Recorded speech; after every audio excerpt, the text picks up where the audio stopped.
The chandelier above their heads sparkled like this was a celebration, not an ambush.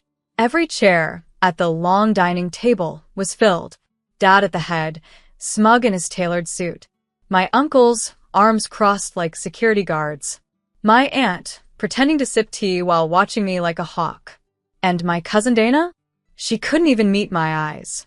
I walked in slowly, bag over my shoulder, hair tied back, calm as a surgeon. My name is Raina Carter, and from wherever you're watching this, stay with me. Have you ever walked into a room where every smile was a weapon and every hug meant war? Dad stood up. Raina, we're so glad you could make it. Lies. He wasn't glad. He was greedy. On the table were 3 folders. One already open.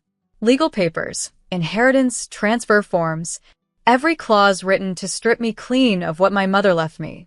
$2.4 million. Held in a trust. In my name. And they wanted it. All of it. We just want what's fair, Dad said, sliding the papers toward me. You're young. You don't need that kind of pressure. We'll manage it for you. Manage. Control. Spend. Erase. He gestured toward the corner. 2 lawyers in suits too polished to blink. They've already drawn up the transfer. All you need to do is sign. I sat down, took one long breath, then smiled. Funny, I said softly, pulling out my phone, because I brought someone too. The room shifted. Faces tightened. Dad's lips curled into confusion. From the hallway came the soft click of heels. Then a woman in black stepped into view. Eyes sharp, briefcase in hand. Good afternoon, she said. My name is Vanessa Grant. I represent Ms. Carter. Dad blinked. You brought a lawyer? Vanessa laid out a binder. Actually, I'm not just her lawyer. I'm the executor of her mother's true will. The one that states Raina is to retain full control of the inheritance and be legally shielded from family coercion. My cousin Dana gasped. One uncle stood up. But me? I leaned back in the chair and whispered. You didn't invite me to a meeting. You invited me to a robbery. You just didn't expect I'd show up with the cops. The silence after Vanessa spoke felt like a power outage. No one breathed. No one blinked. Just that sharp, sudden collapse of control. Dad tried first, laughing like this was all a misunderstanding. Raina, honey, we were just trying to help. You've never handled that kind of money before. Your mother knew that. Vanessa didn't flinch. She opened the binder, flipped to a notarized page, and slid it across the table. Correction, she said. Your late wife knew exactly who she was raising, and she made sure your hands would never touch a cent of her daughter's legacy. His face dropped. Panic, poorly hidden beneath smug layers. One uncle leaned over to read it, but Vanessa covered the page. You're not named anywhere. In fact, Ms. Carter's mother specifically added a clause. Should any party attempt to manipulate or pressure my daughter into relinquishing her inheritance, that party will be disqualified from receiving any future estate funds. I looked at Dad, right into his eyes. You invited me here thinking I was stupid. You surrounded me with suits and blood and assumed I'd crack. But I'm not the girl you used to corner in the hallway. I'm the woman Mom raised to finish the game. His voice turned desperate. You don't understand what this money could do for the family. I tilted my head. You mean the family that left me to grieve alone? The family that mocked Mom behind her back, called her a gold digger when she got sick, and disappeared when the hospital bills started stacking? The lawyer on his left tried to speak. Vanessa cut him off. You'll want to stop now. Because if you continue, we'll be filing a protective court injunction before the hour is over. And trust me, there are press outlets that love stories like this. That's when my aunt stood up, hands shaking. You're tearing the family apart, Raina. I stood too. Calm. No. You tore it apart. I'm just refusing to rebuild it with stolen bricks. And with that, I picked up the folder. Vanessa nodded once. And we walked out, heels clicking like a metronome marking the death of their plan. I didn't raise my voice, didn't throw a scene. But when that door closed behind me, it was the sound of a dynasty collapsing from within. They didn't go quiet.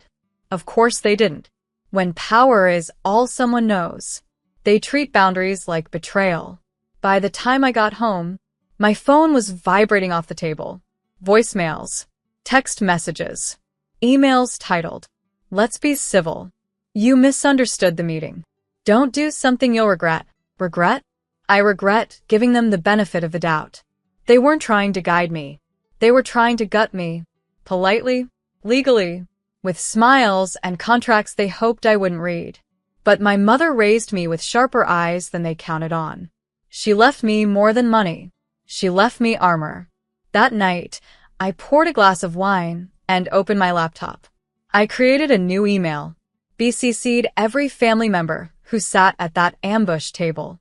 Subject: Inheritance misconduct and final statement. Dear family, I am no longer available for manipulation. If any of you attempt to contact me, my lawyer will respond, not me. You are not entitled to what my mother entrusted to me. If you believed silence meant weakness, consider this your correction. We are not at war. We are just no longer in business. I pressed send, closed the laptop, and felt something shift, not just in my body, but in my lineage. Because for generations, women in our family were expected to submit, to hand over, to be grateful for scraps, even when they built the table. But not me. Not anymore. The next morning, my aunt posted a vague quote on Facebook. "Money changes people." I smiled. Because it does. But not in the way they think. It didn't turn me cold. It turned me clear. I wasn't the traitor. I was the first in a line of women who refused to let love be bought and respect be borrowed. Let them post. Let them sulk. Let them stew in the silence they created. I wasn't climbing their ladder anymore. I was building my own foundation. From truth. From steel. From every time they underestimated me. They didn't just crawl back into silence. They regrouped, like vultures around a different carcass. Only this time, they aimed for something louder, a lawsuit. 3 weeks after I sent that final email, a thick envelope landed on my doorstep. Certified. Stamped. Heavy, like it already knew it was a joke. Inside, a legal petition, filed by my father, with my uncle's signature below, seeking rightful redistribution of inherited funds on the basis of family contribution and verbal agreement with deceased party. Verbal agreement. No proof. No logic. Just desperation dressed in a suit. Vanessa called me before I could even finish reading. She was calm, almost amused. They really thought a court would honor hearsay over a notarized, bulletproof will? I laughed. I guess they missed the days I was too scared to speak. We drafted a response that afternoon. Included bank statements, email records, and copies of Mom's original letter to me. The one she wrote 6 months before she passed.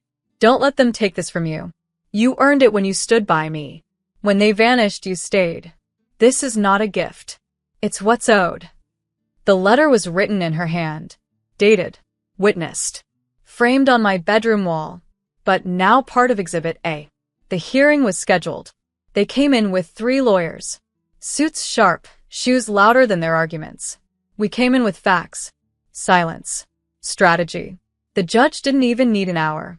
There is no evidence that the deceased promised or intended for the inheritance to be divided. The court recognizes the validity of the original will. Motion denied. Dad didn't look at me once. My uncle muttered something under his breath. The others just filed out. The way cowards always do when truth doesn't play along. Vanessa packed up the files, handed me the last folder, and smiled. This wasn't just a win, Reina. This was a line in the blood. And they know now. You don't cross it. I walked out of that courtroom, lighter than I had in years. Not because I kept the money, but because I kept my spine. They wanted the courtroom to be my cage. It became my throne instead. The morning after the court hearing, I opened Mom's safety deposit box. I hadn't touched it since the funeral. Not out of fear, but because some grief takes time to grow the hands needed to hold it. The key had been hanging on my dresser mirror for a year, polished from how often I stared at it, hesitated, then walked away. But now? Now I was ready. The bank clerk led me to a private room. Metal box. Cold. My mother's handwriting on the outside. For Raina, when they show you who they really are. I opened it with trembling fingers. Inside was a folder, a velvet pouch, and a flash drive labeled Truth. The folder? Letters. Mom had written one to each of them. Dad, my uncles, even Dana. Every page detailed the lies, the abandonment, the quiet cruelty they thought I didn't remember. She wrote it all down. Dates. Incidents. Quotes I forgot. But she never did. And in her letter to me, tucked at the bottom, pages folded like a secret hug, she wrote, "Don't fight with noise. Win with light. Let the truth be your sword, but never your shield. You were never meant to hide behind anything." I wept, not because I was hurt, but because I finally understood. She wasn't protecting money. She was protecting me from a legacy of silence. The flash drive held videos. Her voice, soft but steady, explaining each financial decision, backing it all with receipts. A digital armory of truth. And the velvet pouch? A ring. Her ring. The one she wore when she won her first court case against a company that tried to bury her. The one she said made her feel invincible. I slipped it on. It fit like it was waiting. That night, I didn't cry. I didn't rage. I just stood by the window, watching the streetlights flicker on, and whispered, "They thought the inheritance was the treasure. But you were. And now I get to carry you, with clarity, not grief." I didn't need revenge. I had truth. And she made sure it would never die with her. It wasn't over. Because people like them don't retreat. They rebrand. A week after the court loss, I saw the headlines. Local entrepreneur John Carter launches family initiative honoring late wife's legacy. My mother's name, on a website she never approved. Photos of Dad smiling beside donation boxes. His hand on a checkbook he never opened while she was alive. I stared at the screen in disbelief. He'd stolen her face, twisted her story into a PR mask to rebuild his image, as if love could be marketed, as if guilt could be monetized. The headline made her sound like a trophy, not the warrior who raised me in fire. My hands didn't shake. Not anymore.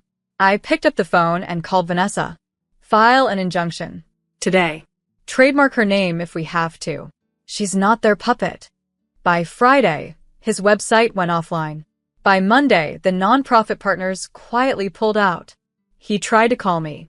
Left a voicemail I'll never forget. "Raina, I didn't mean to disrespect her. I just thought maybe we could start over. Maybe we could do something together in her memory." I saved the message. Not for court, but for reminder. Because even now, after everything, he still didn't understand. He didn't want to honor her. He wanted to use her one last time. So I wrote him a letter. The last one he'll ever get from me. Asterisk, you didn't lose the money. You lost the woman who made you feel important. And now you've lost her name too. You can't use what you never earned. Her story will be told, but by me, asterisk. Then I did what he feared most. I launched the Carter Truth Foundation. Not for optics. For real women. Real stories. Real scholarships for daughters who were told to stay small. To smile. To give. And every application, every newsletter, bears her real signature. In her handwriting. Because her name doesn't live in their headlines anymore. It lives in impact. And every time they Google her, they'll see me, not broken, not bitter, but exactly who she raised me to be. A woman who knows her worth and guards it like a fortress. It started small. One message. Then 5. Then dozens. From women. From daughters. From strangers who saw the foundation. Read the court case transcript. Heard whispers that someone finally said no. My mom left me a small business. My uncle tried to sell it without asking me. I was told to do the right thing and split my inheritance with my brother. He never even visited Mom in the hospital. How did you stay so calm? How did you not burn it all down? I answered them all. Not with legal advice, but with what Mom gave me. Permission to stop apologizing for surviving. We started weekly calls, then monthly workshops, then a full-blown summit. Daughters of the Line. 100 women. In one room. Not fighting for their stories to be heard, but celebrating the fact that we didn't stay silent. I wore Mom's ring on stage, held her letter in my back pocket, and I told them. They said we changed, but what we really did was return to ourselves. We stopped shrinking for people who only loved us small. They clapped. Some cried. Some just closed their eyes like they were breathing for the first time. And that's when I knew this wasn't about inheritance anymore. It never was. It was about being the first woman in a line of many. To choose self over silence. To refuse the hand-me-down guilt. To say, you don't get to hurt me and still get a seat at my table. That night, I received an email. No subject. Just one line. Mom would be proud. It was from Dana. No reply address. No drama. Just those 5 words. And somehow, they didn't feel like betrayal or manipulation. They felt like truth. Like maybe, just maybe, someone else heard the echo of what we lost. I closed my laptop, looked at the city outside my window, and whispered, She is.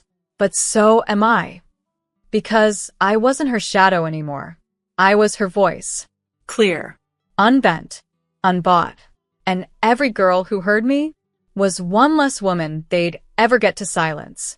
I stood at the edge of the field, a wind stirring through the tall grass, sunlight pouring over the marble like a final blessing. The plaque read, "The Eleanor Carter House, a sanctuary for daughters who chose themselves."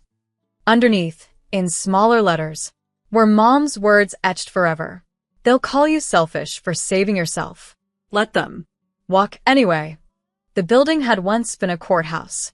Now it was a sanctuary, with beds, legal aid, therapy rooms, and walls painted in soft golds and deep greens. Colors she loved. Colors that said, "You're safe now." I cut the ribbon with the same scissors Mom used to open her first business. Old. Worn. Still sharp. The crowd clapped. Not the shallow kind, but the kind that feels like a heartbeat. Real. Witnessed. Alive. Vanessa stood beside me. She leaned in and said, "You know, this will outlive all of them." And I smiled, because that was the point.